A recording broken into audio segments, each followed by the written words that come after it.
Okay, I call to order the Bristol, Tennessee City Council meeting, October 7th to order. First thing that we have on our agenda this evening is the swearing in of Matt Slagle as the appointment to City Council. Mary Lee, would you please administer the oath to Mr. Slagle? Yes, sir.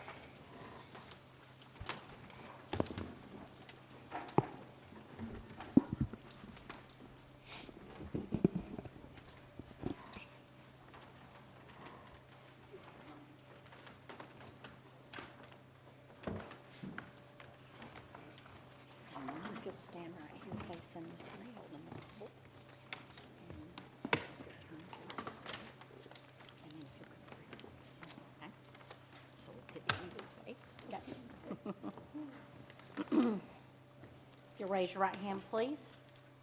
I, Matthew Slagle, I, Matthew Slagle, do solemnly swear do solemnly swear that I will support that I will support the Constitution and laws of the United States the Constitution and the laws of the United States and the state of Tennessee and the state of Tennessee and the charter and ordinances and the charter and ordinances of the city of Bristol, of the city of Bristol, and that I will fully and I will fully discharge the duties discharge the duties of the office of city council of the office of city council to the best of my ability, to the best of my ability. so help me God. So help me God. Congratulations. Thank you.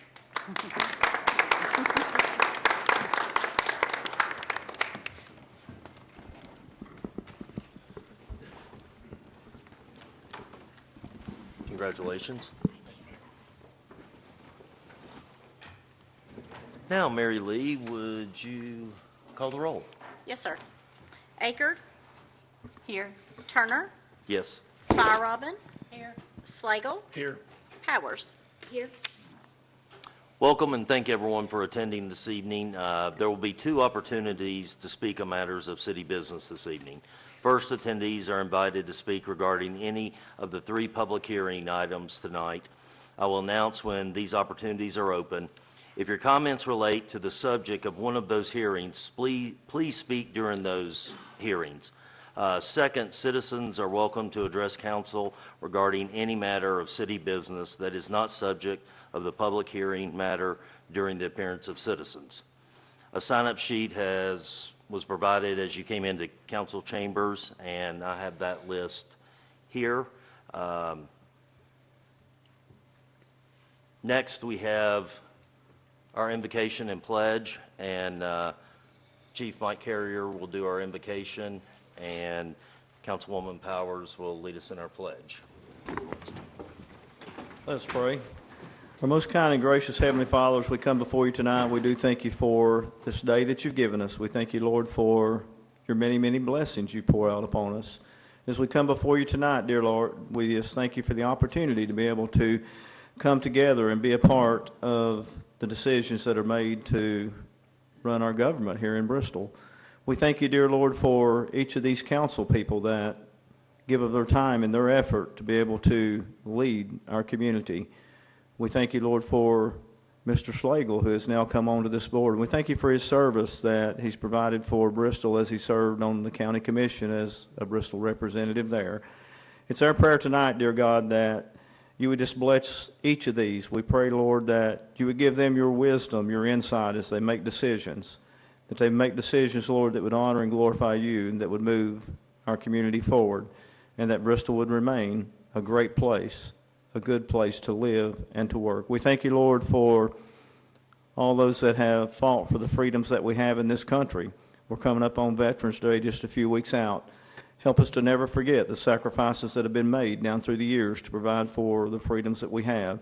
And even those, Lord, who are standing on the front lines now, protecting those freedoms. We just pray, dear God, now that you would just be with us here, that you would lead in this meeting.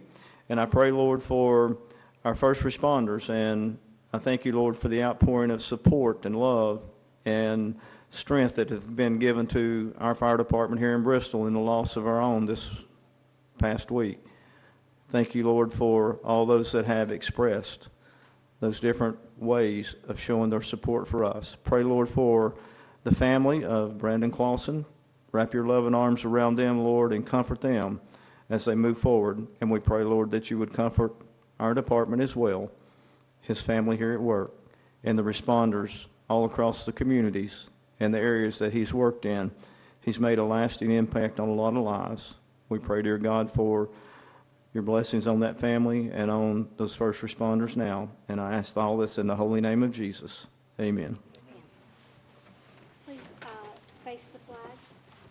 I pledge allegiance to the flag of the United States of America and to the republic for which it stands, one nation, under God, indivisible, with liberty and justice for all. Please be seated. Thank you. Are there any additions this evening? Okay. First, we have 5 proclamations and 2 recognitions this evening. The first proclamation is a Bristol Motor Speedway appreciation. We have Adam Rust with us, who's the Vice President of Events and Operations at Bristol Motor Speedway, to accept the proclamation, and I will read it. Since in 1961, Bristol Motor Speedway has become one of the most beloved and storied venues of all of motorsports, earning the nickname the Last Great Coliseum, and attracting generations of fans to witness the excitement of short track racing at the world's fastest half a mile. The BMS legendary atmosphere has made it a favorite among NASCAR drivers and teams, producing some of the most memorable finishes, rivalries, and moments in racing history. Together with Bristol Dragway, also known as Thunder Valley, these venues have hosted record-breaking non-racing events, including the largest NCAA football game in history with the Battle at Bristol, the new all-time record holder for regular season single game attendance at the MLB Speedway Classic, plus world-class live music events. Following the devastation of Hurricane Helene, the team at BMS stepped forward to serve as the designated Northeast Tennessee Disaster Relief Center. BMS serves as a steadfast partner in the region, driving tourism, supporting local businesses, and creating jobs that benefit residents throughout the region. BMS has built a legacy of community engagement, charitable giving, and regional collaboration. City Council recognizes BMS for their remarkable contributions to our city's history, culture, economic prosperity, and resilience, not only today, but for generations to come.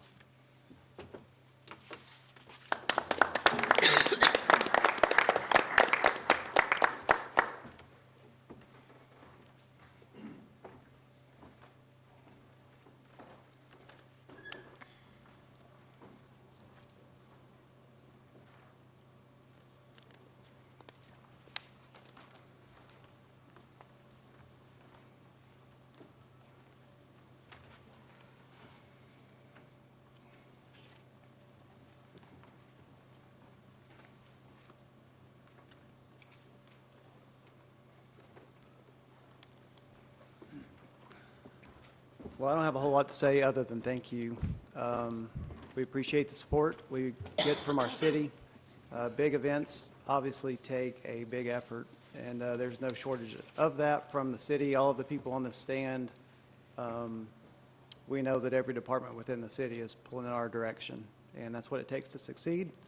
We know that we're only as good as our community is, and we're just so blessed to be a part of this community where everybody's pulling in the same direction and out for the greater good.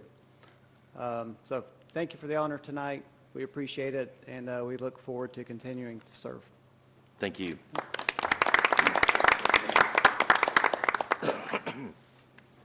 All right, next we have a proclamation for Teen Driving Safety Week. Councilman Slagle will read this proclamation.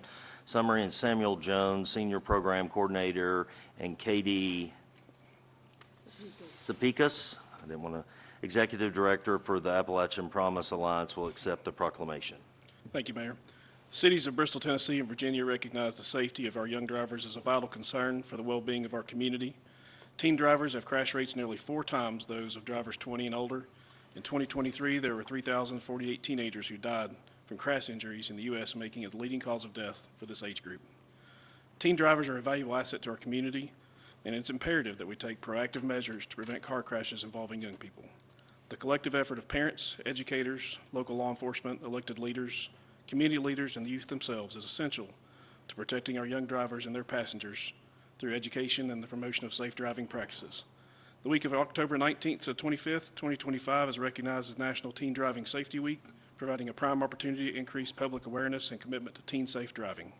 With the support of dedicated local organizations such as the Appalachian Promise Alliance, its Buckle Up Appalachia program, and the cooperation of local law enforcement, the participation of students and faculty from Tennessee High School and Virginia High School, we can significantly contribute to raising awareness about youth traffic safety.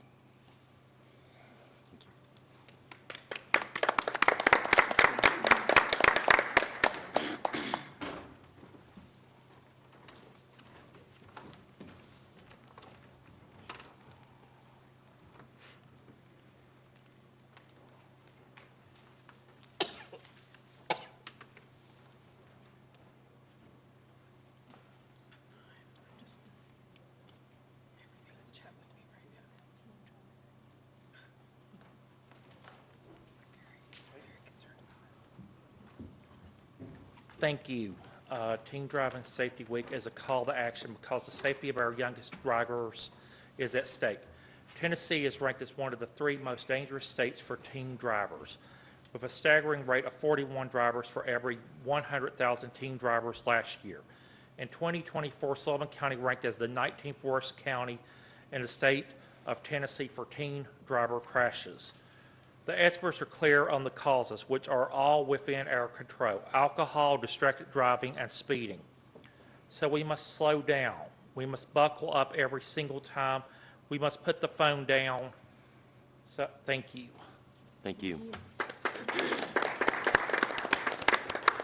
Okay, next we have a proclamation for National Domestic Violence Awareness Month, and Vice Mayor Powers will read that proclamation summary, and Brittany Fleener, with the Executive Director of the Branch House, will receive the proclamation.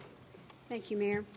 Domestic violence transcends racial, ethnic, religious, and socioeconomic borders, and its perpetrators harm their victims, endanger children, traumatize families, and threaten our communities. Statistics show us that 1 in 4 and 1 in 7 men have experienced some form of physical violence by an intimate partner in the U.S., and in 2023, 60,479 victims of domestic violence were reported in Tennessee, along with 6,928 juveniles, accounted for 11% of all victims in Tennessee. On a typical day, there are more than 20,000 phone calls placed to domestic violence hotlines nationwide. Victims of violence should have access to medical and legal services, counseling, transitional housing, and other supportive services so they can escape the cycle of abuse. Local programs, state coalitions, national organizations, and other agencies nationwide are committed to increasing public awareness of domestic violence and its prevalence, and to eliminating it through prevention and education. The Mayor and Council urge the citizens of Bristol to increase public understanding of this significant problem, keep an eye out for those around you, and especially during October, which is Domestic Violence Awareness Month.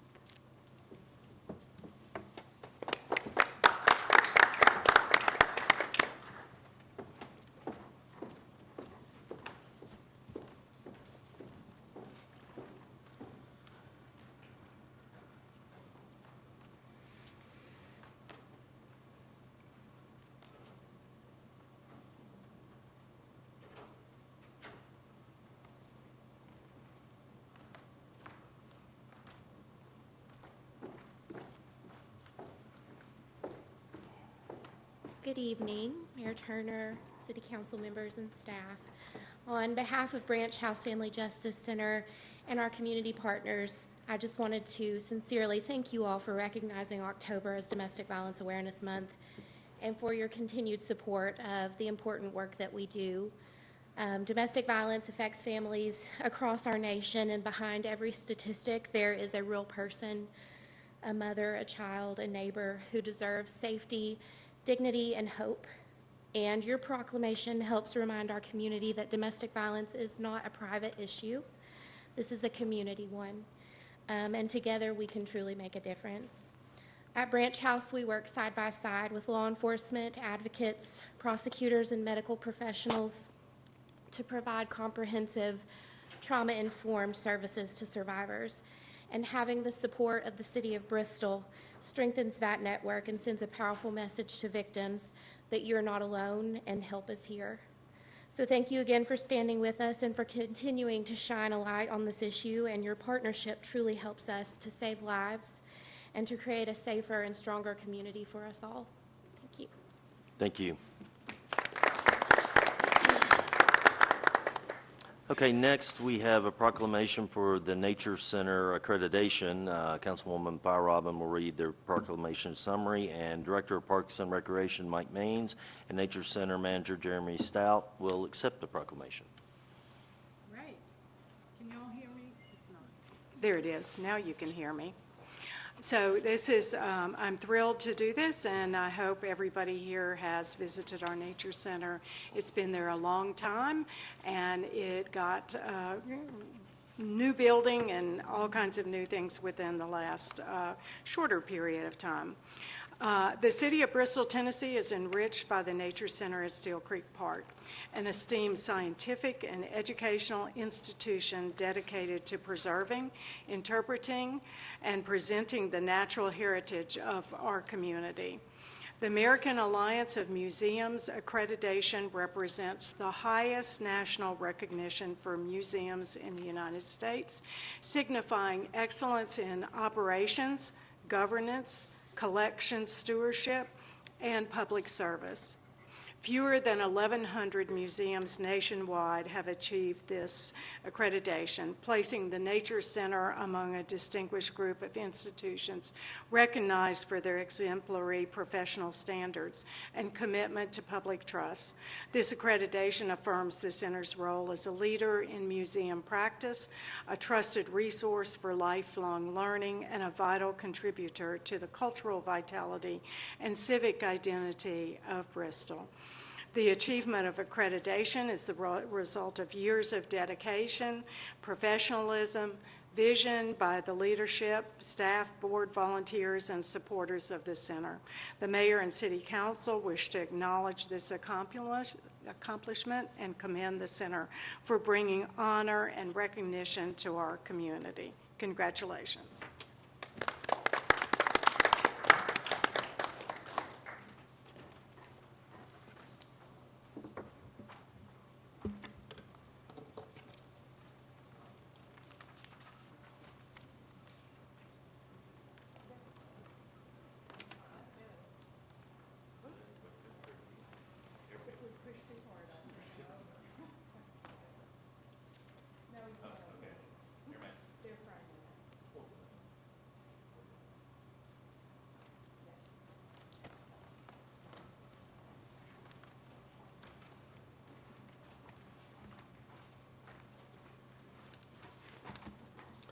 Thank you. The Nature Center at Steel Creek Park has come a long way from its humble beginnings in 1995. Originally a one-room exhibit with hand-me-down aquariums and handwritten signage, has grown into a fully accessible space with vibrant exhibits, educational programming for all ages and abilities, and curated collections and natural history research. The center is a hub for scientific advancement in the region and beyond. AAM accreditation is a mark of distinction that fewer than 4% of institutions earn, and it's a testament to the commitment to research, conservation, and education by the City of Bristol to its citizens. So thank you so much for this recognition, and I'd like to invite each of you to our celebration, which is going to be at 3:30 p.m. this Friday at the Nature Center. There will be cake. Thank you. Thank you. Okay, next we have a proclamation for Fire Prevention Week. Councilwoman Aker will read the proclamation, and Chief Mike Carrier will accept.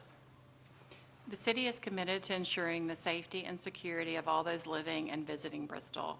Fire is a serious public safety concern everywhere, and the presence of lithium-ion batteries in many household devices introduces unique fire risk. Most of the electronics used in homes daily, including smartphones, tablets, laptops, power tools, e-bikes, and toys, are powered by lithium-ion batteries, which if misused, damaged, or improperly charged, can overheat, start a fire, or explode. The National Fire Protection Association reports an increase in battery-related fires, underscoring the need for public education on the safe use of lithium-ion batteries. Residents should buy only listed products, charge batteries safely, and recycle them responsibly to prevent battery-related fires. The proper disposal and recycling of lithium-ion batteries help prevent environmental hazards and reduce fire risk in the home and community.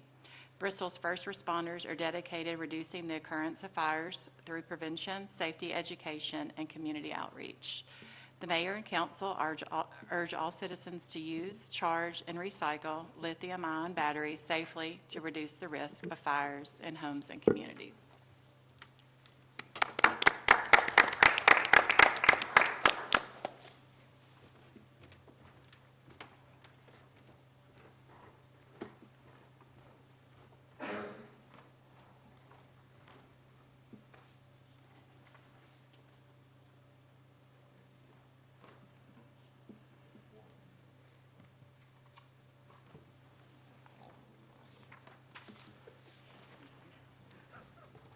Thank you very much. As you know, we celebrate National Fire Prevention Week every year. And the theme that was selected, as you can see in the proclamation this year, is a theme that has not been spoken a whole lot about in the past. But one thing that we have seen nationwide, and the NFPA, National Fire Protection Association, has documented an increase in fires that are related to the lithium-ion batteries that are found in basically everything that we have, from the laptops and cell phones to your power tools, and we're seeing a lot more e-bikes with those. We're seeing a lot of scooters with those around, and they, like anything else, they have their limitations. And so what the theme attempts to do this year is to educate the public on the dangers that can be associated with them when they're improperly charged, when you're buying less than the higher grade batteries and not handling them, managing them properly. And so we're going to attempt to educate the public on the safe purchase, the safe use, the safe recharging, safe storage, and the safe disposal of those batteries at the end of their life. And throughout the month of October, we have a lot of public education events that a lot have already taken place, and we have more throughout the rest of the month that will be taking place to help to educate the public on the safety, fire prevention, fire safety as a whole, and particularly lithium-ion batteries.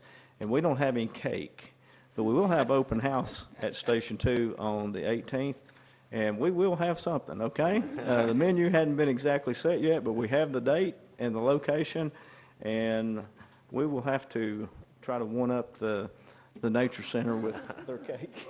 Thank you. Thank you. All right, next we have two recognitions. First is Government Finance Officers Association Award tonight, and we recognize Finance Director Holly Barron and her team for their recipient of the esteemed GFOA Certificate of Achievement for Excellence in Financial Reporting. This is the 22nd consecutive year that the City of Bristol, Tennessee has received this award, and I'd like to thank Holly and her team for everything they do.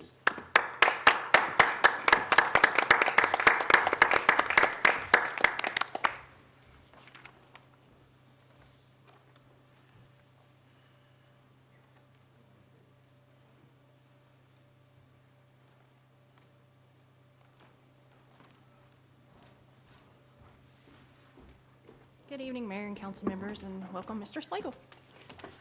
Just want to say thank you for taking a moment just to recognize this achievement. A lot of time and effort goes into it, and we're all about crunching numbers, and we don't use a lot of words until we have to write this big report, and then we have to put some words with it, and we don't have cake, sorry. But thank you for your time. Thank you. Congratulations. Okay, next, we are proud to invite John Luttrell, Director of Community Relations, to the podium to tell us about the two City-County Communications and Marketing Association awards received for the Hurricane Helene and Paramount videos he and his team created. John? Thank you, Mayor, and members of council. We are proud this evening to acknowledge the recent national recognition of two BTN TV projects from this past year. As you mentioned, the projects are Tonight is the Night, the Paramount Bristol story, and Hurricane Helene 6 months later. These two projects are actually pretty different from one another in kind of tone and content, but in a lot of ways it's actually appropriate that they were recognized together because they demonstrate the breadth of the stories that we're able to tell. In one case, we have a feature-length documentary exploring the history of one of Bristol's most recognizable landmarks.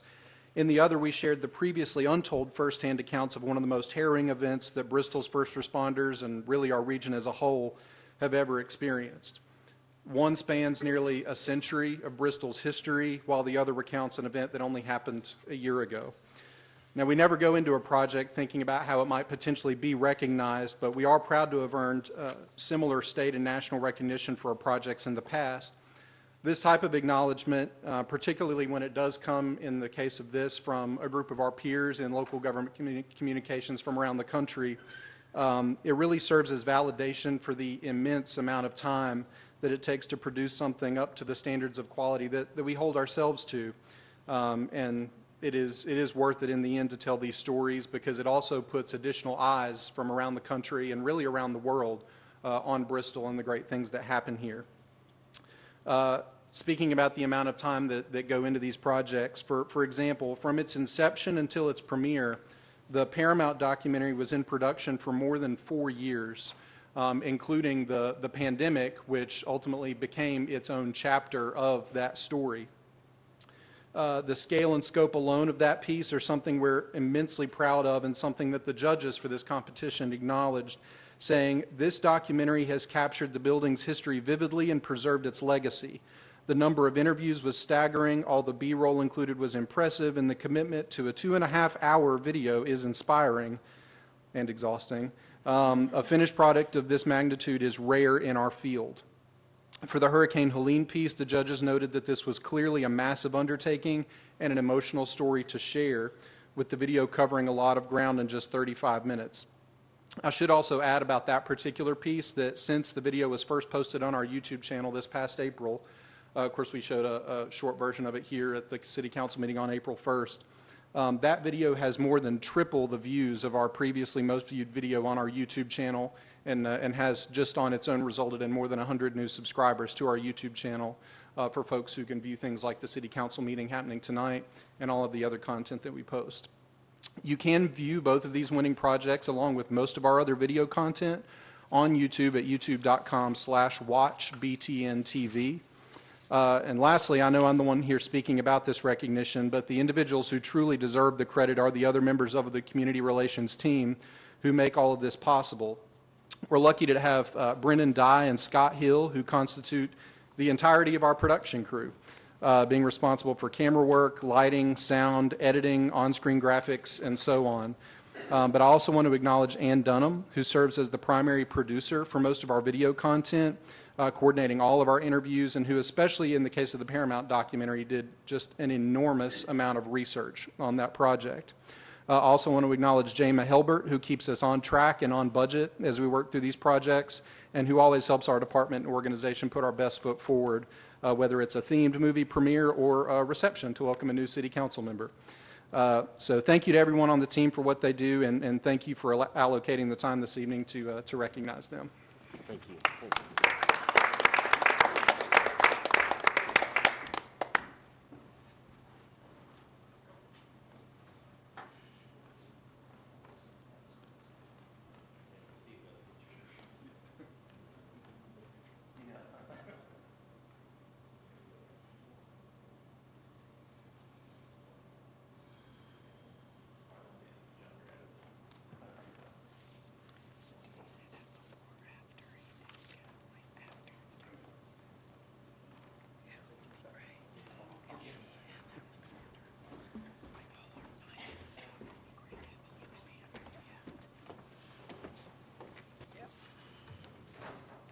Okay, thank you.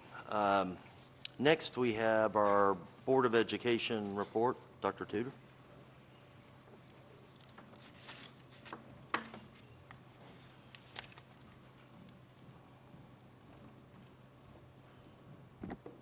Good evening, everyone. Congratulations, Councilman Slagle. It's good to see you. Look forward to working with you.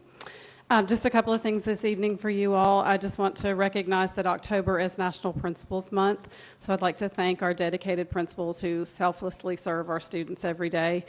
John Sproles at Anderson, Denise McKee at Avoca, Trey Arrington at Fairmount, Tanika Harden at Haynesfield, Kayla McMeans at Holston View, Dr. Luke Douthit at Tennessee Middle School, Kim Kirk at Tennessee High School, and Keith Parker at Tennessee Online Public School. Obviously, you all know how hard they work and how dedicated they are to the students in our school system, so just wanted to recognize them publicly for their service. Just two other things. One, just wanted to note that we just completed our 73rd annual Music in the Castle. It was a huge success. Unfortunately, I was not able to be there, but we had 20 different bands who competed or performed kind of the exhibition that Tennessee High School and ETSU do.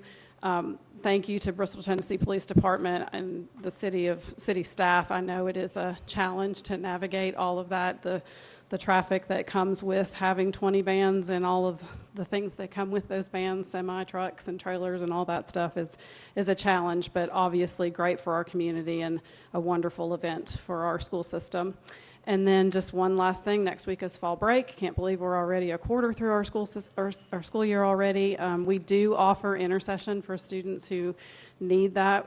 Tuesday, Wednesday, and Thursday, we do breakfast and lunch and lots of fun activities as well as remediation. And then teachers return to an in-service day on the following Monday. We also offer child care services for students who need that as well.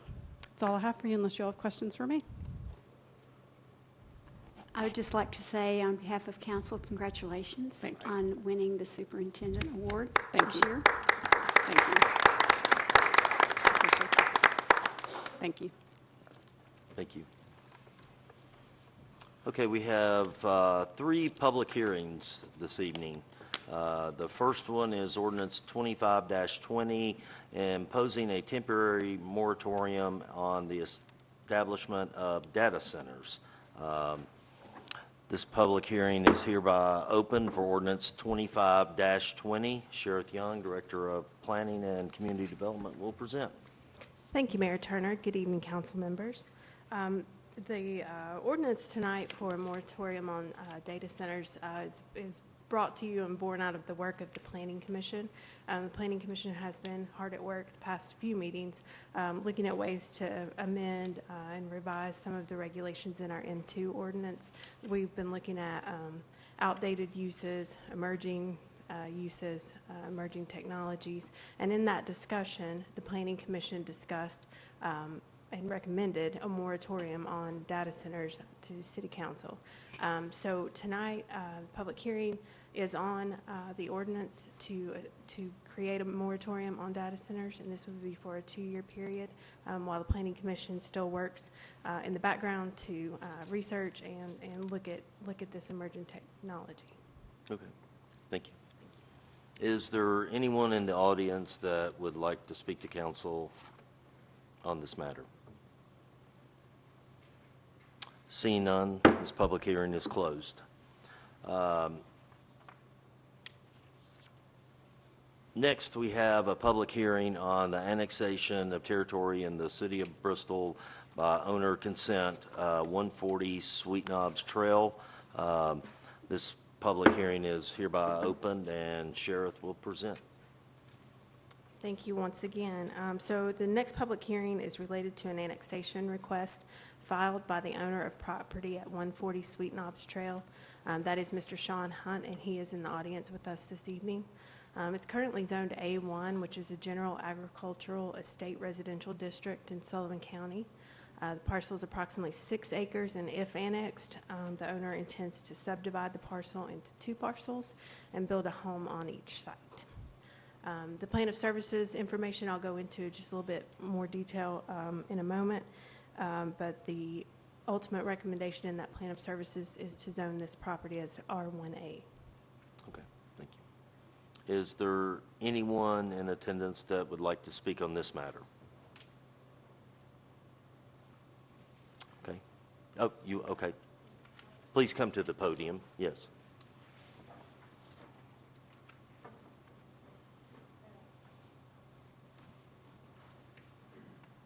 think she's already stated that it's been recommended as R1. Originally, it was recommended, according to my paperwork, as a B3. And if you all are going to recommend it R1A, then I'm good with that. That was just my only thing. Okay. And that's why I came tonight. Okay, all right. Thank you so much. Yes. Is there anyone else? This hearing is hereby closed. Next, it's like I'm getting ahead of myself here, I think. Citizens. Okay, next we have a public hearing on plan of services for annexation of territory into the city by owner consent for 140 Sweet Knobs Trail. All right, so this is a little bit of a repeat. Again, this is the plan of services portion of the annexation activity. As I stated in the last public hearing, this is currently zoned A1, and what is recommended for the plan of services in the zoning category is to zone this R1A, which is a single-family residential district in the city of Bristol. So what you have on the map here is the parcel hatched. You do have A1, Sullivan County A1 around, B3 on the Highway 394 corridor. During the work session, during the last city council meeting, I went through the plan of services in some detail. Many of these services are going to be available upon annexation, so police, fire protection, zoning services, recreation services. Utilities will be provided by South Fork Utility District for water, and then the owner of the property will be responsible for connecting to the city's sanitary sewer service. The one difference this time around is that the Planning Commission did hold a public hearing on the plan of services during their September meeting, and they did recommend an amended plan of services which focuses on the zoning line item. So as suggested by the previous speaker, the staff recommendation to Planning Commission was to zone this B3, and that is because the future land use map shows a split of commercial and residential on this property. So staff recommendation was B3 to the Planning Commission, but the Planning Commission felt that R1A was more appropriate, and that is the recommendation to council tonight. Okay, thank you. Is there anyone that would like to speak on this matter? Seeing none, this public hearing is closed. Next, we have our appearance of citizens, which provides the opportunity for the public to address City Council on any matter of city business. A response is not likely to be made at this time, since in most cases neither council nor the city manager will be prepared to effectively respond to the concern. The city manager will look into the matter and report back to City Council as appropriate, and have staff meet with you in an effort to satisfy your concern. Comments are limited to 3 minutes, and I have a list here. First is David Shoemaker.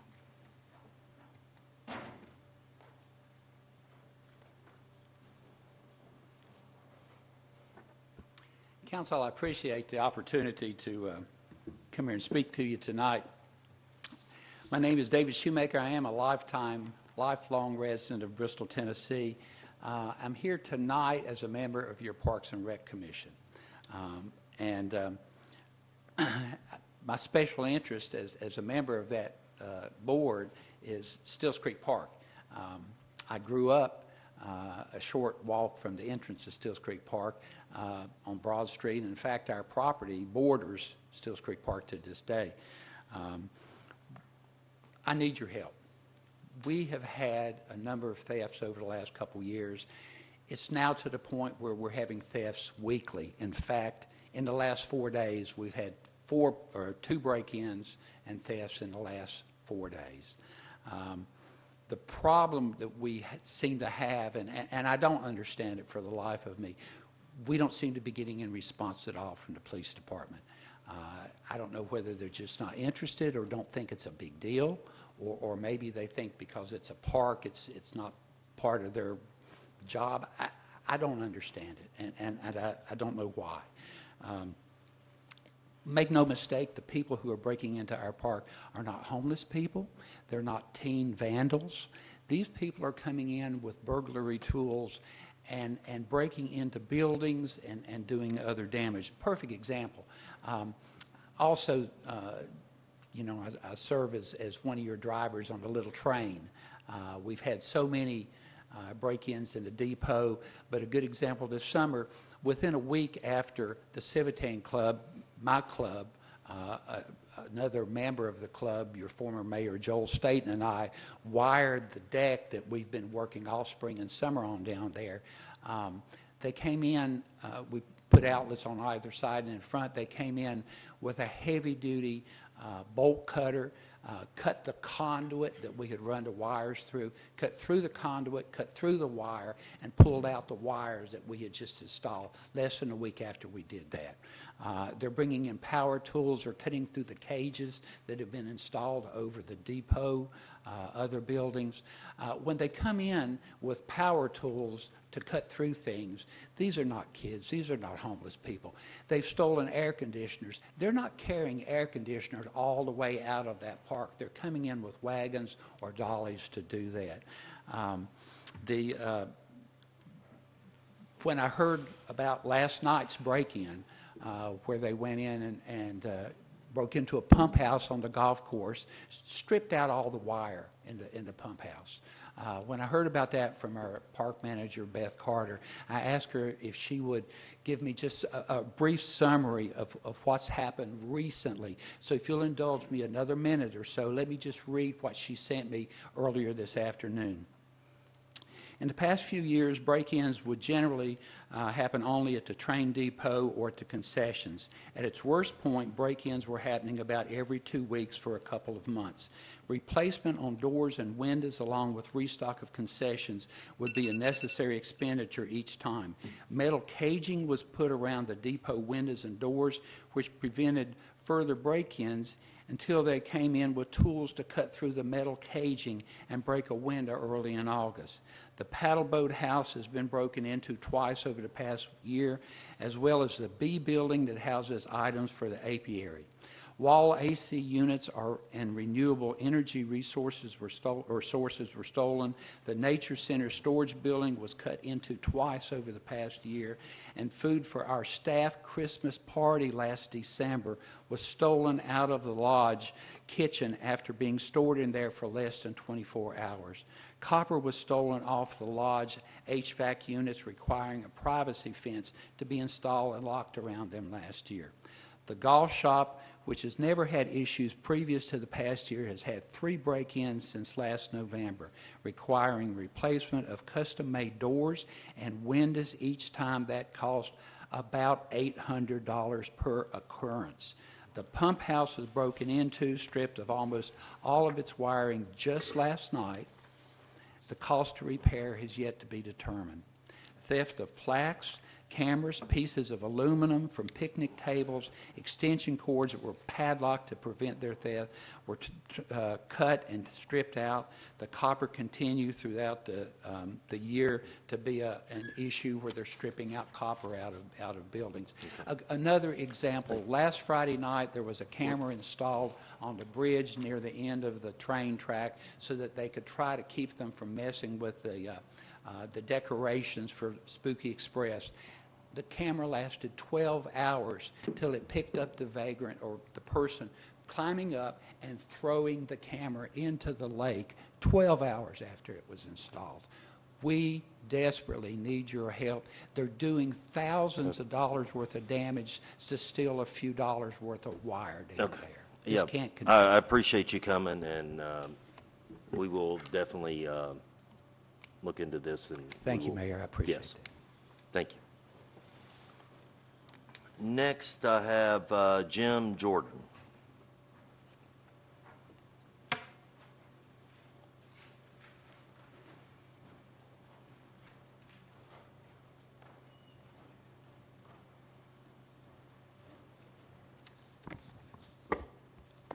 Good evening. My name is Jim Jordan.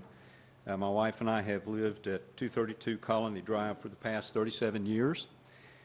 Once again, I would like to remind you of the opportunity you have as city council members to help alleviate an unfair burden which has been placed on the elderly and less fortunate taxpayers of Bristol, Tennessee.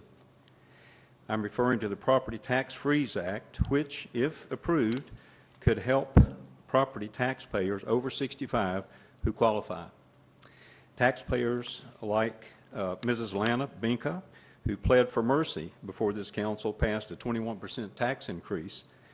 That increase comes after the 13% property tax increase of last year, and after 2 years of increases in our water, sewer, and solid waste rates. While most people in this room might be able to afford these increases, along with inflation and price increases in grocery, have disproportionately affected seniors living on a fixed income. The most recent statistics show that 14% of people living in Bristol, Tennessee are below the poverty level. Psalm 41:1 says, "Blessed is the one who considers the poor. In the day of trouble, the Lord delivers him." The Bible also gives us warning in Proverbs 21:13. "Whoever closes his ear to the cry of the poor will himself call out and not be answered." And my request is that you make a resolution or ordinance, whichever is appropriate and applicable, to approve the Property Tax Freeze Act, effective with the FY26 tax year. While this should help those who qualify and apply, the loss of any revenue should be a small percentage of the $3.4 million increase the city projects due to the increase in the property tax rate. Thank you for your consideration and action to help those over 65 on a fixed income. Thank you. Thank you.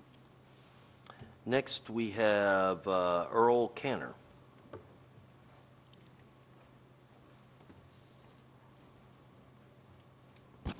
Thank you. My name is Earl Cantor. I live at 4265 Old Jonesboro Road, and that's in the Hunter Hills subdivision. This is a residential subdivision. The block that I live on has people ranging in age from in their 90s down to kids that's pre-kindergarten. Now, the problem we have is very unsafe on our block. You know, the speed limit there is 30 miles an hour. It has been over the year, I've lived there for 45, well, since the house is new, 45 years. Now, the problem we have is the speed limit's 30 miles an hour. This street is being used as a thoroughfare for tractor and trailers. We have a logging company now that makes 3 trips a day through there with a big, huge, long tractor-trailer log truck loaded down with logs. We have school buses going in the opposite direction. And when, you know, you get a truck that big running 60 miles an hour, and you get somebody trying to let kids off of a school bus, that's not a good situation. Now, my neighbors are afraid to go to their mailboxes, mow their yards, because you get close to the street, you're taking your life in your own hand. You can't keep a mailbox up. I have I think it's called a curve, anyway, it's a sign that has a curve to it. 2 weeks ago, I got up, it's laying in my driveway. Lady down the street, 2 weeks ago, no mailbox. It's scattered all over the neighbor's yard. You know, whatever resources the police department need, I would like to ask this council to provide them with the money or whatever resources they need to enforce that speed limit. And, you know, I know everybody is entitled to drive on the public street, but this has been turned into like a 4-lane highway. You know, you can't get out of your driveway. You turn into your driveway. You've got somebody with road rage blowing their horn because you have to take their time just to get off the street into your driveway. I don't know what the answer is to this. We've made numerous complaints to the police department. there was I don't know what you call the device. It tells you how fast you're going. It was placed up the street about 2 blocks from, like where I live. That's all well and good. People used it. Instead of slowing down, they see how fast they can go. We have people coming by my house 50, 60, 70 miles an hour. I don't know what the answer is, but do we have to kill an old person or a kid or get somebody injured just trying to get their mail out of their mailbox? We should not have tractor and trailers using this for a thoroughfare. That's not what a residential street is designed for. Now it has become a shortcut from the people from Johnson City and then that area getting to the golf courses up on Virginia side. Now you look at the cars coming down the street, half of them have Virginia tags on them. But anyway, Okay, whatever resources you can provide the police department, please do that before we kill somebody. all right, thank you. Thank you. Thank you. Next, we have Kathy Mitchell. Oh, okay. And Sean Hunt, is that the same for the previous public? Okay. Take these off of here. Okay. All right, that is the end of the public comment. Is there anyone else that would like to, that did not sign up, would like to speak? Okay. Next, we are going to appointments. The first one we have is the Board of Zoning Appeals, and we have one candidate for one open position, and it is Malin Luttrell. Would anyone like to speak on behalf of Mr. Luttrell?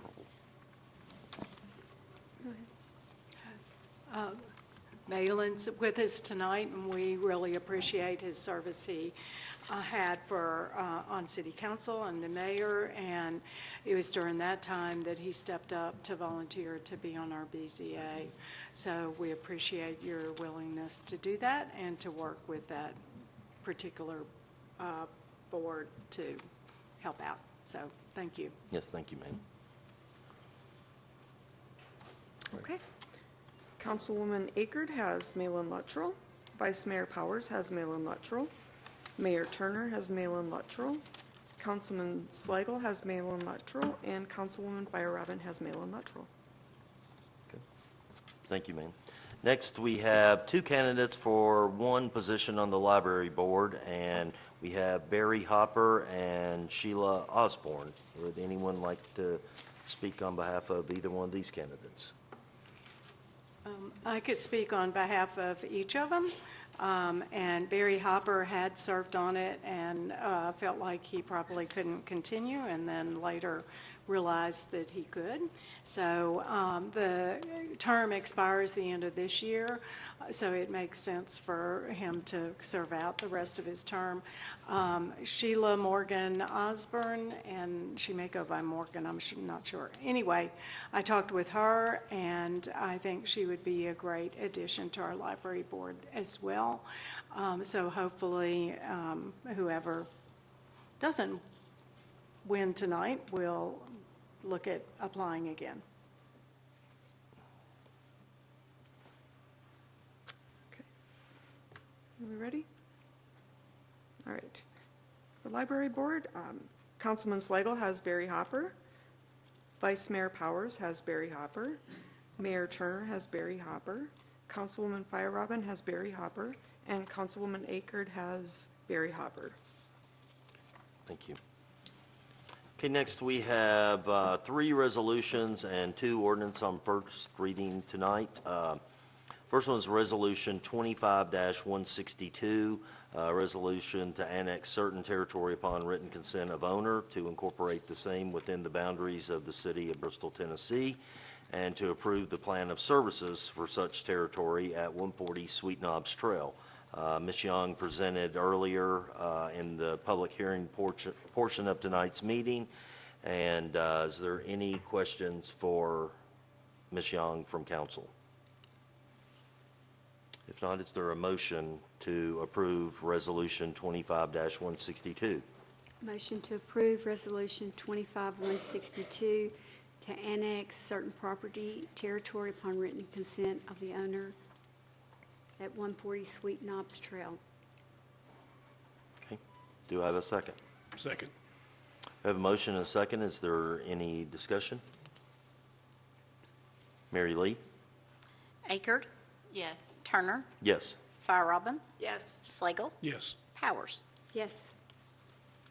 Okay, next we have Resolution 25-163, a resolution authorizing the city to enter into an agreement with Frontier Health for provision of social work services. Police Chief Matt Austin will present on this item.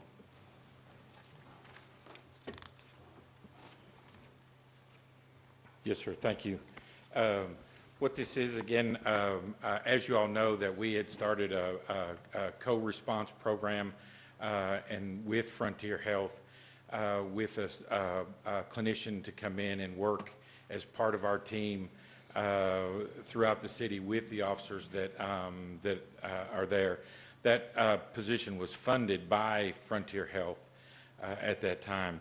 Looking at what we were doing and how well that program has worked and the services that has provided, we're trying to expand those services to add a second clinician where we would be funding that second one.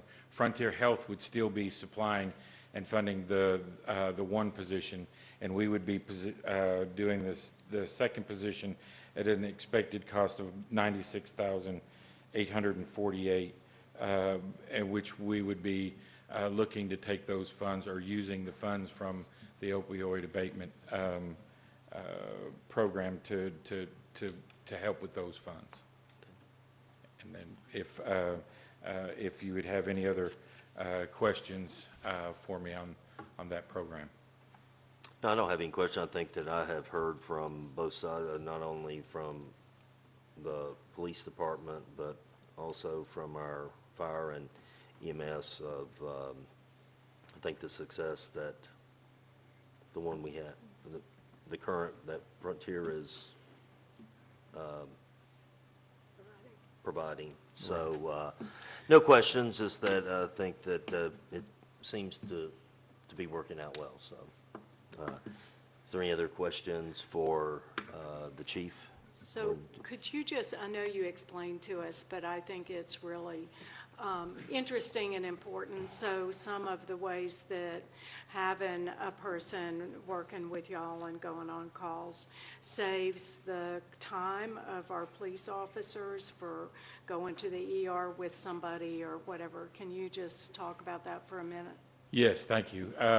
What that does is a lot of the clinician has authority to do direct admits. If we have somebody in the field that we're dealing with that's having a mental breakdown or a mental issue, that she can assess those people at that time and have direct contact with services that can help us with those situations, that we can have a diversion, whether or not that the diversion is a diversion from going to jail or a diversion from going to the hospital, that they can go direct admit to a place where they could get they can get help.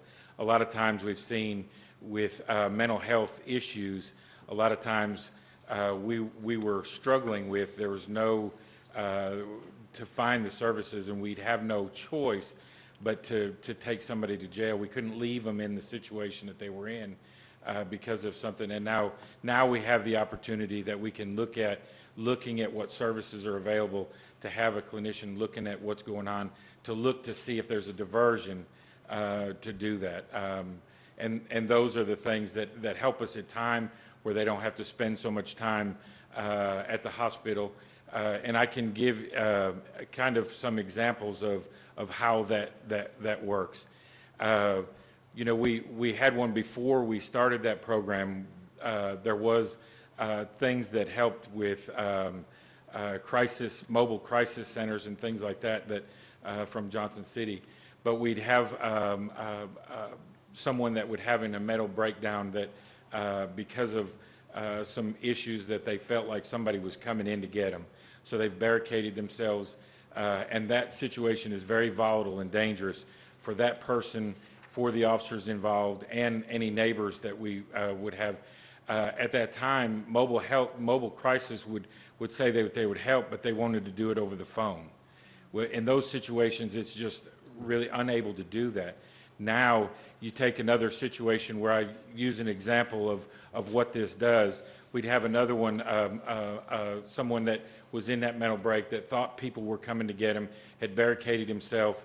We had gotten through that, and we were talking with him, trying to get him to go to the hospital or to go, and he didn't want to go with the police. The police were, we got Monica out there, and within 10 minutes, he agreed to voluntarily go to the hospital. So all of those situations that she's trained in, the things that she's done, has been outstanding and really, truly a benefit for the city, for the health and well-being of our citizens, not to mention the budget and the financial savings that we get from that saving time. All right, great, thank you. Do I have a motion to approve Resolution 25-163? Motion to approve Resolution 2573, 173. 163. Whatever it is. 163, thanks. Second. I have a motion and a second. Any further discussion? Mary Lou? I just wanted to say I'm really pleased with how this has worked out. We've had a little over 6 months. Excited that we'll have basically our day shift covered during the week. It'd be great if we could have 24/7 someday. And I know Ms. Fleener talked about Branch House and domestic violence and talked about safety, dignity, and hope. And a lot of the people that are in crisis, they also need to have safety, dignity, and hope. And by having trained mental health professionals, that can help that approach. So I just really appreciate that. I appreciate our city staff who started exploring this, and just really pleased. And we'll be interested in seeing what the next steps are for how things are looking. Thank you very much. Mary Lee? Akerd? Yes. Turner? Yes. Firehobin? Yes. Slagle? Yes. Powers? Yes. All right, next, we have Resolution 25-164, a resolution authorizing entry into a memorandum of understanding with Bristol, Virginia for downtown cameras. And Chief Austin will present again. Yes, thank you. And what this MOU will do, we've been at different times throughout the putting cameras. We have cameras that are in around the downtown area that gives us coverage for that. But now Bristol, Virginia has now come on board and adding cameras of their own. So what this MOU does is allows us to be able to, for them to use footage if they need to of a crime or to help from our cameras, and it allows us to get footage or use footage from their cameras as well. But it's set, we wouldn't be funding any equipment in Virginia, and they wouldn't be funding any equipment in Tennessee. This is just, again, to help us, allow us to work together with both cities to help with both sets of cameras. Sounds great. Is there any questions for the chief? Do I have a motion to approve 25-164? Motion to approve. We have a motion. Is there a second? Second. Motion and a second. Any further discussion? The only thing I would say is when we have the opportunity to partner, and I realize that our cameras will be in Tennessee and theirs will be in Virginia, but any time that we can work collaboratively on any projects and for it to be cost effective, I congratulate both sides of the city. Thank you, Chief. Yes, thank you. Mary Lee? Akerd? Yes. Turner? Yes. Firehobin? Yes. Slagle? Yes. Powers? Yes, ma'am. All right, next we have ordinance 25-22, an ordinance to designate the zoning of Sweet Knobs Trail property newly annexed into the city of Bristol, Tennessee as R1A. Sheriff, Ms. Young, she spoke on this earlier during the public hearing. Is there any further questions for her, or do I have a motion to take action on 25-22? Motion to approve ordinance 2522 that clearly states that the zoning of the property on the Sweet Knobs Trail 104 will be designated as R1A. Okay, we have a motion. Is there a second? Second. Have a motion and a second. Any further discussion? Mary Lee? Akerd? Yes. Turner? Yes. Robin? Yes. Slagle? Yes. Powers? Yes, ma'am. All right, next, we have ordinance 25-23, an ordinance to amend ordinance 25-15, an ordinance to adopt the annual budget and tax rate for the fiscal year beginning July 1, 2025, and ending June 30th, 2026, by changing the previous established tax rate. Ms. Busoy? Thank you, Mayor and Council. Ordinance 2523 is presented for council consideration this evening. This ordinance amends the fiscal year 2026 budget revenues and tax rate to reflect a change from $1.87 to $1.845. If approved, a special called meeting is requested to be scheduled on or after October 20th, and that would be to hold a public hearing and second reading of the ordinance. Please do keep in mind October 20th is Planning Commission meeting, so that date might not be the best to select.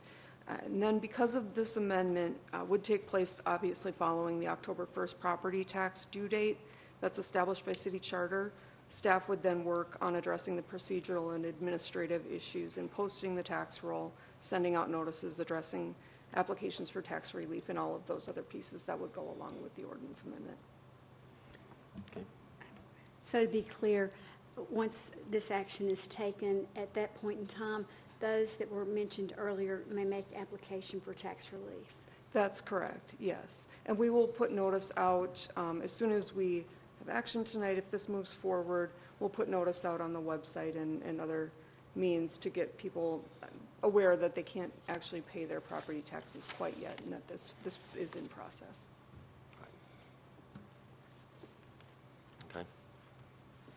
Is there a motion? Make a motion to approve ordinance 25-23 to amend the tax rate for the new fiscal year from $1.87 to $1.8450. Okay. Second. We have a motion and a second. Is there any further discussion from council?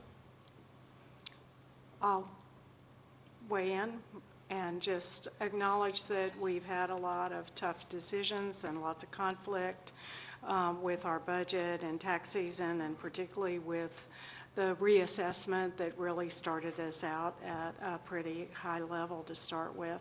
I think it's really important that no matter how we vote on this, that this next year, we need to thoroughly evaluate where we are. We have to, as Bristol, we are the smallest of the Tri-Cities, and our property tax rate doesn't bring in as much as the Sullivan County and Kingsport. So it means walking a pretty thin line trying to do what we want to do, what we think we need to do for our citizens here in Bristol, for both moving us forward as well as for setting tax rates that are reasonable for our citizens to have. And we talked some during our budget times about previous times when we didn't set a tax rate where we needed to be. And when that happens, it can compound out in the future. We're looking at our reserve fund and wanting to get it in better shape in the coming years. So I'm going to vote no, and just feel like the reduction of the 2.5 cents with the annual savings of about $6.25 per 100,000 of appraised value. Just, I'd rather stick with where we are and continue on the path that we set in July. Thank you. Well, the only thing I'll say is that with this reduction of the fact that we had There was a bond that was going to be issued for the baseball, which the baseball is now not happening. And I feel like that of giving this 2.5 cents back to the taxpayers, since the bond is not going to happen for the baseball field, is the right thing. So with that, I have a motion and a second. If there's nothing else, Mary Lee? Akerd, Yes. Turner, Yes. Firerobin, No. Slagle, Yes. Powers. Yes. Okay. We will, I guess, discuss throw out some dates of the second. Is it on or before, or? It can be on the 20th. It's just there's a planning commission meeting that evening. So we wouldn't have the full council. If you have it at 5 o'clock, we wouldn't have the full council, and I'm not sure what the planning commission agenda looks like. So preferably not on that Monday, if possible. Is there any way that we could meet at lunch? Not to eat lunch, but to meet during that time? If council chooses to, we would notice it no matter what time it's at. Right. Yeah. Or the planning commission meeting is at 5. Prior to that, there's nothing in the annex that if we could meet at even possibly 4 prior to planning, if, Yeah. I mean, whatever's, It's up, I mean, it's up to council. We'll post it, the location, the date and time, no matter when and where it's held. So it's really whatever's most convenient for city so council. I guess as far as this go, I mean, if we could, tomorrow send you an email of the fact of some times that if we didn't do it on the 20th of, if it was the 21st or, Ideally, if you could give us that date and time, I hate to put you on the spot, but this evening, we have to get it to the newspaper tomorrow. okay. So Do it just prior to planning commission on that Monday? let's do Would that work at 4 o'clock? Monday, the 20th? Monday the annex. 20th at 4 o'clock at the annex? Okay. I'm scheduled to be out of town, whether, it depends on what happens with the air traffic control, whether I'm able to go or not. But I'm not here on the 20th if I'm traveling. Okay. Can you do it?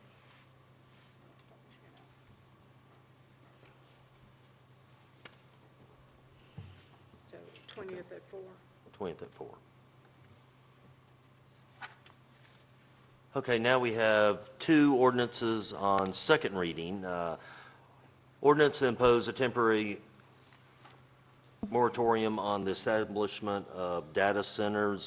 This was presented earlier by Ms. Young during the public hearing. Are there any other questions for Ms. Young, or do I have a motion to approve ordinance 25-20?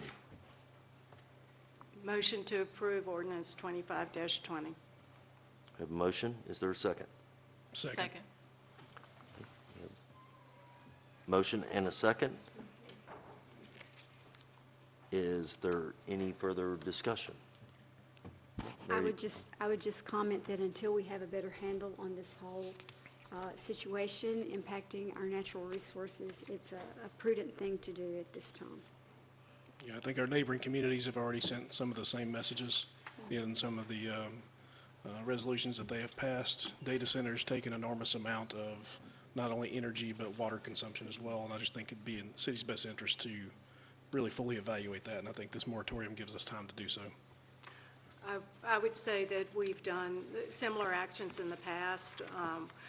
As cell phones got more popular and cell towers were going up everywhere, it took time to figure out how can we regulate those towers and the impact that they were having on our community. So I think it's great to have the moratorium. And I think you probably pointed out, if we get things worked out before the 2 years, or if we need to extend it a little bit, we could follow up with that. All right, Mary Lee? Akerd, Yes. Turner, Yes. Firerobin, Yes. Slagle, Yes. Powers. Yes. All right, next, we have ordinance 25-21 to amend Chapter 38, Section 38-2, operation of junkyards on the city's Code of Ordinances. This item also was presented, I guess, in our last meeting by Ms. Young. If you would like to, if there's anything further that you would like to add, or... Sure, I'll just be very brief. This amends the Code of Ordinances. We discussed it in pretty good detail with the Planning Commission and then with City Council during the work session and the meeting last month. This expands the existing regulation that relates to junkyards, adding some clarifying definitions, and then adding a requirement that areas that qualify under the definition as junk be screened from public view, either through, or from the public right of way, either through fencing or some sort of buffering requirement. Okay. Happy to answer any questions. Do I have a motion on ordinance 25-21? Motion to approve ordinance 25-21. Do I have a second? Second. Motion and a second. Any further discussion? Mary Lee? Akerd? Yes. Turner? Yes. Firerobin? Yes. Slagle? Yes. Powers? Yes, ma'am. All right, next we are to our consent agenda. Thank you. On the consent agenda, you have the minutes of the September 9th City Council meeting, minutes of the September 30th Council work session, minutes of the September 30th Council special called meeting, approval of Resolution 25-165, authorizing acceptance of the Tennessee Highway Safety Grant, approval of Resolution 25-166, authorizing payment to Esri Software Support for GIS, approval of Resolution 25-167, authorizing the city manager to distribute employee appreciation gifts, approval of Resolution 25-168, authorizing the purchase of ammunition for the police department under the state contract, approval of Resolution 25-169, that resolution rescinds Resolution 25-119 and authorizes the purchase of in-car video systems and body cameras from Axon Enterprises, approval of Resolution 25-170, authorizing entry into an MOU between the Bristol, Tennessee City School System and the City of Bristol, Tennessee for the School Resource Officer Program for fiscal year '26. Approval of Resolution 25-171, adopting the 2025 Sullivan County Hazard Mitigation Plan. Approval of Resolution 25-172, rescinding Resolution 25-67 and awarding the repairs for the Solid Waste Unit 404. Approval of Resolution 25-173, authorizing the purchase of demographic software from Placer AI, and approval of Resolution 25-174, rescinding Resolution 25-110, and authorizing the purchase of Panasonic Toughbook computers and mounting hardware through the Omnia Cooperative Purchasing Contract. Okay. Would any member of council like anything removed from the consent agenda? I'd like to remove Resolution 25-173 for the purchase of demographic software from Placer AI. Okay. So, we have 25-173 that to be removed.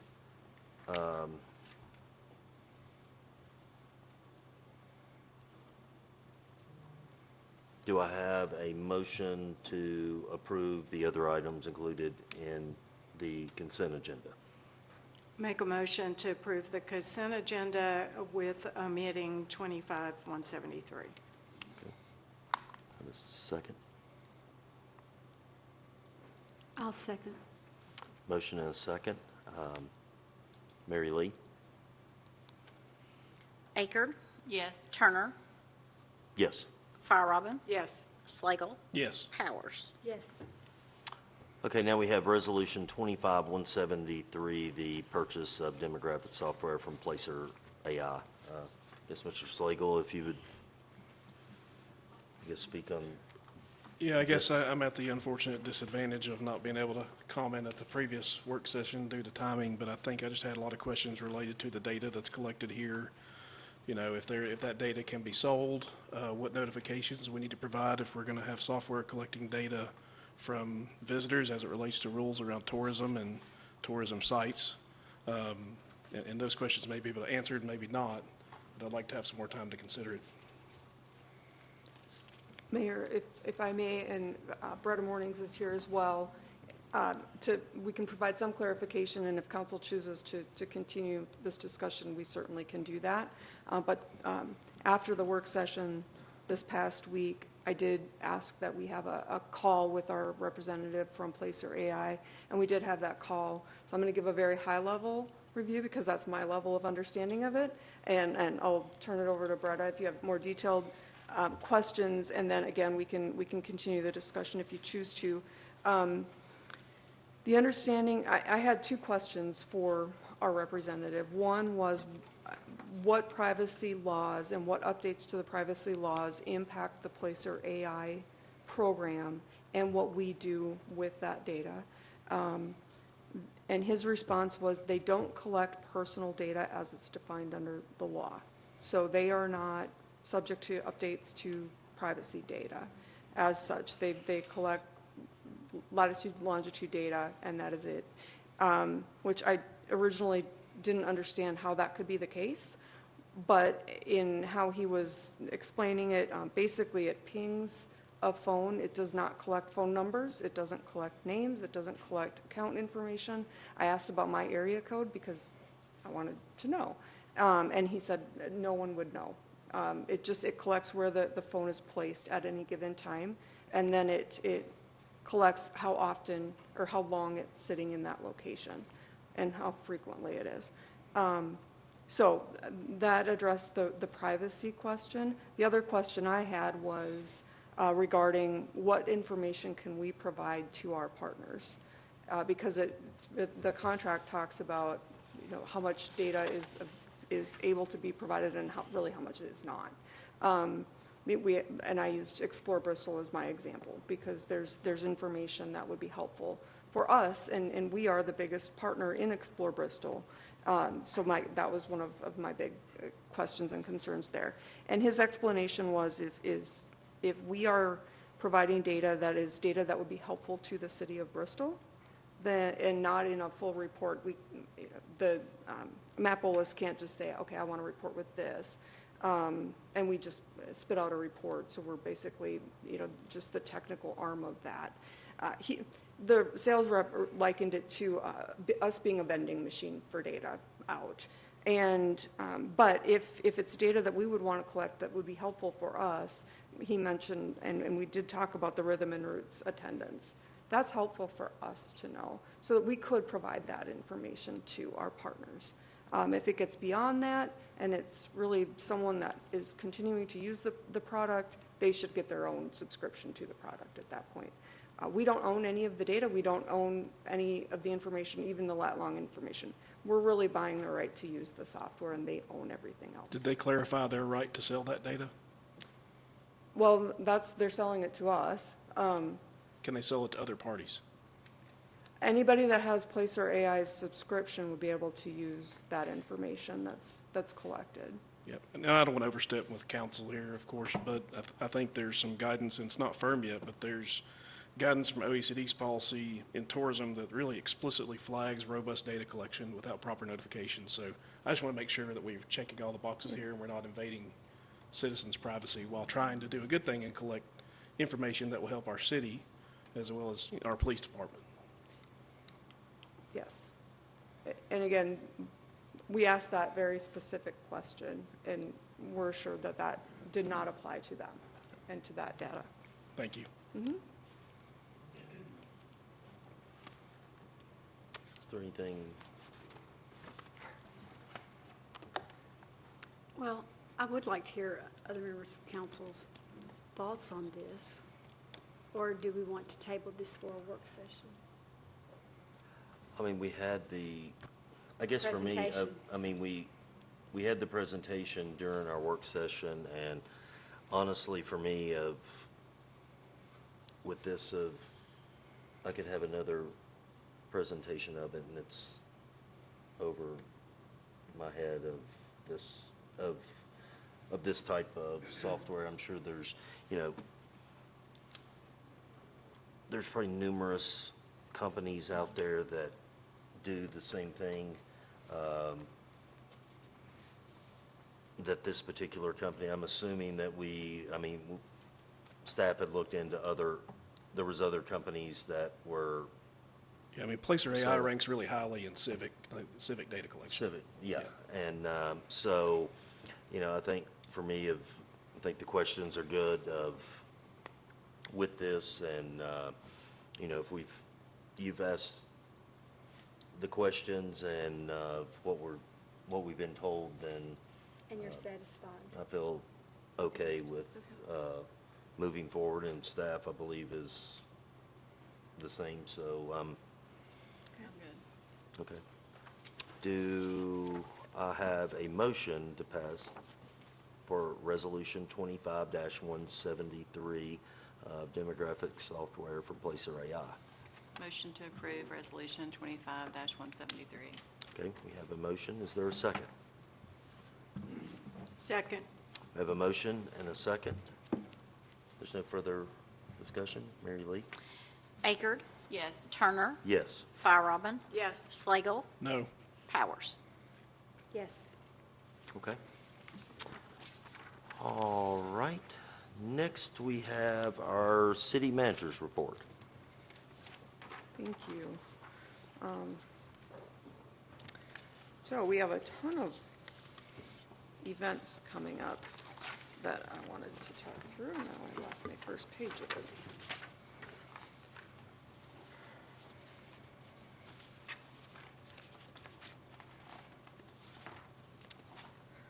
All right, here we go. Well, first of all, welcome, Councilman Slagle. Thank you. Thank you. Happy to have you on. We have Halloween coming up, so quite a few events happening, Halloween downtown especially, but also out at Still Creek Park. October 10th, though, is, to follow up with the Domestic Violence Awareness Month, is chalk about it, in that you will see messages and statistics regarding domestic violence written in chalk on the sidewalks around the government center. That has been done in the past and will be done again. We have Coffee with the Chiefs, and it's plural this time, so both the fire chief and the police chief this Saturday from 8 to 10 at the Finish Line Diner. And then Halloween is in full swing. We have the Spooky Express Halloween Fest at Steel Creek Park on October 18th at 6 p.m. With the movie Nightmare Before Christmas that begins at 7:30.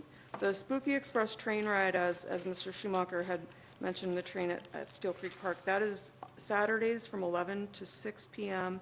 and Sundays from 1 to 6 through the month of October. It's $1 per person for that. We have the downtown Halloween is the biggie. On October 25th, we've got Pumpkin Palooza from 9 to 1 at the downtown center. We've got downtown trick-or-treating from 5 to 7 all along State Street. Monster Mash will be at the downtown center on the 25th from 5 to 7. That's games, crafts, those types of things put on by our Park and Rec. And then to top off the evening, the Halloween parade for Believe in Bristol is at 7 p.m. down State Street. We will also have a Veterans Day parade on November 8th from 10 to noon on State Street. And then just a couple things to respond to the comments that were made during the public comment portion. The Steel Creek Park thefts have been an ongoing issue and very frustrating for staff as a whole, frustrating for the park staff, frustrating for our IT staff, and for our police staff. Our IT department has put up cameras where they can. We were really hoping that would take care of the issue. At least we'd be able to catch the person or persons that have been doing it. Police have been flying drone flights. They have been doing additional patrols through that area. We continue as a staff, as a whole, to try and address the problem. I understand the frustration. Believe me, staff is probably more frustrated than the public on that. And then, as was mentioned, the property tax relief program, that program is already in place. The applications that normally would happen as property taxes are due will get pushed out a little bit, and then we will again be bringing the property tax freeze program back to council for work session discussion at the next meeting. So just wanted to make sure everyone knew that we have heard and do continue to work towards that. But our property tax relief program has been in place for many years, and that continues to be in place. And then my Condolences to the family, both the actual family and our fire family, for the death of our firefighter paramedic, Brandon Clausen. My appreciation to the city council and all of our community and our neighboring communities who have come out to support all of our department and the family. The funeral was yesterday. It was absolutely beautiful, gut-wrenching, but beautiful. And to see all of the agencies represented and what they did was absolutely awe-inspiring. He had a huge impact. All of our public safety have a huge impact. And you don't unfortunately see it sometimes until something tragic happens. So just wanted to acknowledge that that was a tough one. And our department's gonna feel it for a while. And I send my thoughts to them. Thank you. Council, who'd like to go first? Do you have anything? Of course. So I'll just continue that for just a second for our thoughts and condolences, and also just being impressed with the mental health response team that comes together when something happens to our city family, first responders, and just very impressed with how that works, and hoping that helps with people as they work through their responses. Also wanted to, and I thank our first responders. That is something I know I could never do, so just really appreciate what they do. I want to welcome Councilman Slagle, and also wanted to congratulate all our candidates with the 11 that some of us thought after the last few weeks that we might not have any candidates. So we were thrilled, and some very excellent candidates that I know I enjoyed talking to some of them and exchanging emails, et cetera. So I really appreciate that and hope that they will continue with their interest and look at other ways to serve our city. Also, Rhythm and Roots wanted to congratulate us for doing a Rhythm and Roots, and just say that we had people here from California, Oregon, Arizona, Georgia, Ohio, and North Carolina. They did not all stay at our house, but they're all relatives and friends who came in for Rhythm and Roots. So, and all of them were just thrilled with the experience that they had and the music that they heard. So thanks to everybody who does that. Also, I always like to talk about Theater Bristol when there's opportunity. They have a full schedule. They're doing Odd Couple, and then they are Schoolhouse Rock, and then they move into their Christmas shows. But I don't know where Scott Hill is, but I saw it this last weekend. And Scott Hill, instead of being behind the camera, he was on stage. So congratulations to him for getting back into doing some theater again.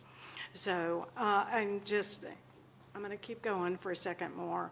I just want to say I express gratitude and gratefulness again for our public safety, our first responders, for all our city staff, for going above and beyond for everything that they do.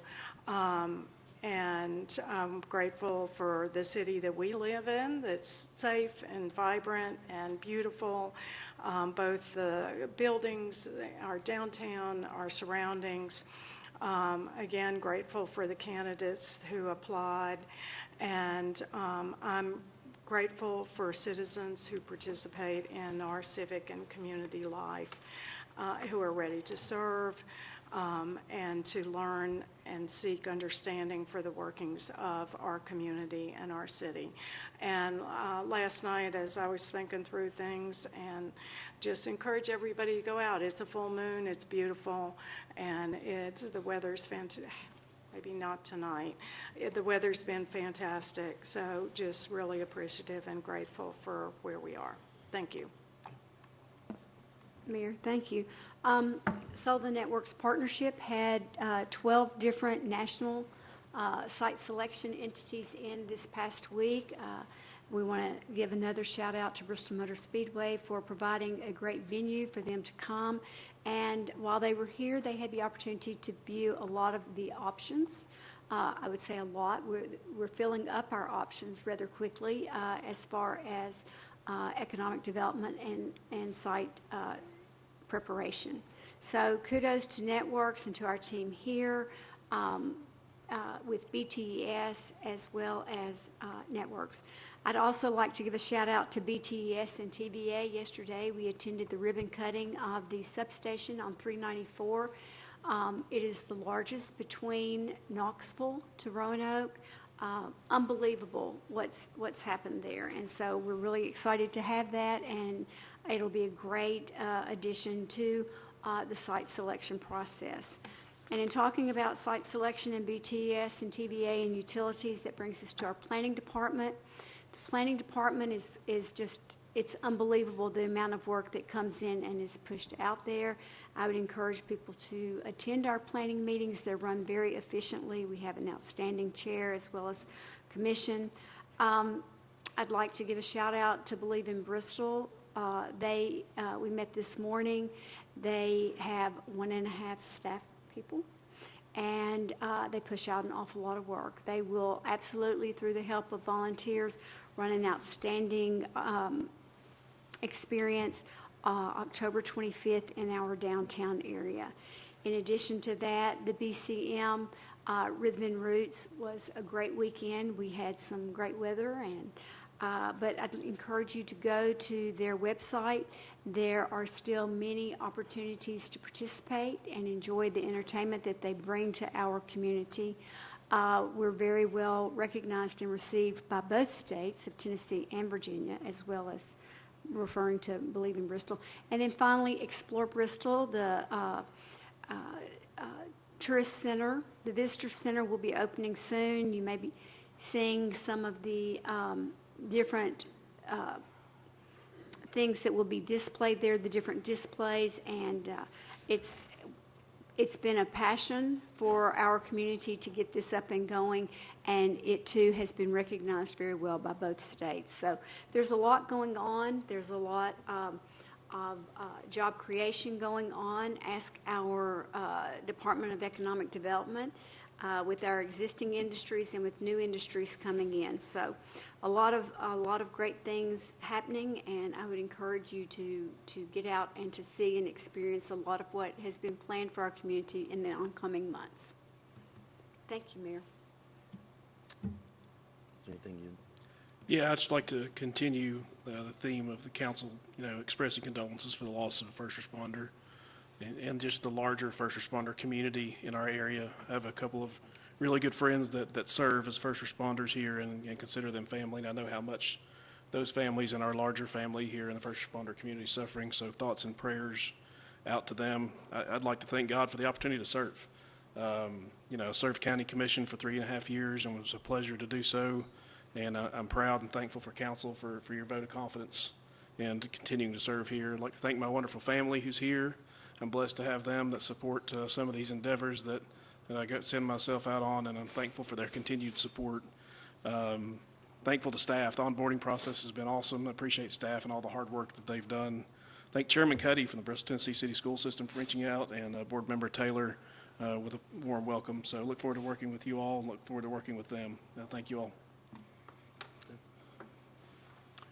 Welcome. I think a lot of what you said, red carpet tour, and I guess the only thing I would add is that today we had Ala Cersei, who was the one of our girls that went to state, I guess the only person that went to the state for golf, and ended up 12th in the state today. So that was earlier this afternoon, so congratulations to Ala on that. And yeah, I don't have anything else. And with that, we're adjourned.